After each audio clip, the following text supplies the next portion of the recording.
14 ಸ್ಥಾನವು ಬಿಜೆಪಿಯ ಮತ್ತು ಜೆಡಿಎಸ್ನ ಅಭ್ಯರ್ಥಿಗಳು ಗೆಲ್ತಾರೆ ಅಂತಕ್ಕಂಥ ನಂಬಿಕೆ ಇದೆ ನನಗೆ.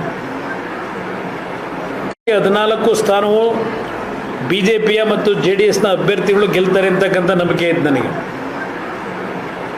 ಹಳೆ ನಮ್ಮ ಉತ್ತರ ಕರ್ನಾಟಕದಲ್ಲಿ ರಾಯಚೂರು, ಕೊಪ್ಪಳ, ಬಳ್ಳಾರಿ, ಬೀದರ್, ಈವನ್ ಕಲಬುರಗಿ ಈ 5 ಕ್ಷೇತ್ರವೂ ನಾವು ಗೆಲ್ತಕ್ಕಂಥ ವಾತಾವರಣ ಇತ್ತು. ಚುನಾವಣೆಗಳು ನಡೆಯುತ್ತೆ, ಕೆಲವು ಸಮಸ್ಯೆಗಳು ಆಯಿತು. ಹಣದ ಕೊರತೆ, ಅಲ್ಲಿಯ ಅಭ್ಯರ್ಥಿಗಳು ನರೇಂದ್ರ ಮೋದಿಯವರ ನೇತೃತ್ವದಲ್ಲಿ ಅವರ ವರ್ಚಸ್ಸಿನಲ್ಲಿ ನಾವೆಲ್ಲರೂ ಗೆಲ್ತೀವಿ ಅಂತಕ್ಕಂಥ ಒಂದು ಓವರ್ ಕಾನ್ಫಿಡೆನ್ಸ್ನಲ್ಲಿ ಮೈ ಮರೆತಂಥದ್ದು ಇವತ್ತು ನರೇಂದ್ರ ಮೋದಿಯವರ ಶ್ರಮವನ್ನು ಗೆಲುವಿನತ್ತ ತೆಗೆದುಕೊಂಡು ಹೋಗ್ತಕ್ಕಂಥದ್ದಕ್ಕೆ ನಮ್ಮಿಂದ ಆದಂಥ ಕೆಲವು ಮಿಸ್ಟೇಕ್ಗಳಿದೆ. ನಾನು ಯಾರಿಗೂ ಇದಕ್ಕೆ ದೋಷ ಕೊಡ್ಲಿಕ್ಕೆ ಹೋಗೋದಿಲ್ಲ. ಇದೆಲ್ಲವನ್ನು ನಾನು ಸಾರ್ವಜನಿಕವಾಗಿ ಚರ್ಚೆನೂ ಮಾಡಲಿಕ್ಕಾಗೋದಿಲ್ಲ. ಅದರಿಂದ ಈ ಒಂದು ಚುನಾವಣಾ ಫಲಿತಾಂಶ ಒಂದು ಕಡೆ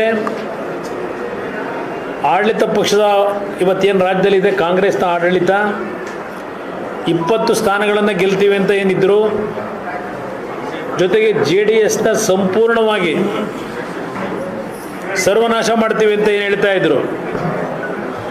ಅದಷ್ಟೇ ಅಲ್ಲ, JDS ಪಕ್ಷದ ಬಗ್ಗೆ ಹಲವಾರು ರೀತಿಯ ಅಪಪ್ರಚಾರಗಳನ್ನು ಮಾಡಿದ್ರು. ಅಪಪ್ರಚಾರಗಳ ಜೊತೆಗೆ JDSನ ತೀರ್ಮಾನವನ್ನು BJPಯ ಜೊತೆ ನಾವೇನು ಕಳೆದ ವಿಧಾನಸಭೆಯ ಚುನಾವಣೆಯ ನಂತರ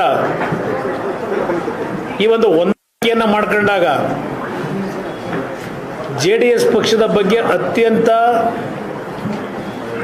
ಪದ ಬಳಕೆಯಲ್ಲೂ ಸಹ ಏನಿದ್ದಾವೆ ಇದೆಲ್ಲ ನಾನು ಮರೀಲಿಕ್ಕೆ ಸಾಧ್ಯ ಇಲ್ಲ. ಆದರೆ ಕಾಂಗ್ರೆಸ್ನ ನಾಯಕರುಗಳಿಗೆ ಹಳೆಯ ಕರ್ನಾಟಕದ ಮತದಾರ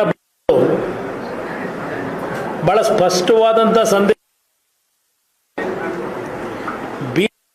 JDSನ ಹೊಂದಾಣಿಕೆ ನಮ್ಮ ಸರ್ವಾನುಮತದ ಒಪ್ಪಿಗೆಯನ್ನು ಕೊಟ್ಟಿದ್ದೇವೆ ಅನ್ನೋದಕ್ಕೆ ಈ ಫಲಿತಾಂಶವೇ ಸಾಕ್ಷಿ ಅಂತಕ್ಕಂಥದ್ದು ನಾನು ಹೇಳಲಿಕ್ಕೆ ಬಯಸ್ತಾ ಇದ್ದೇನೆ.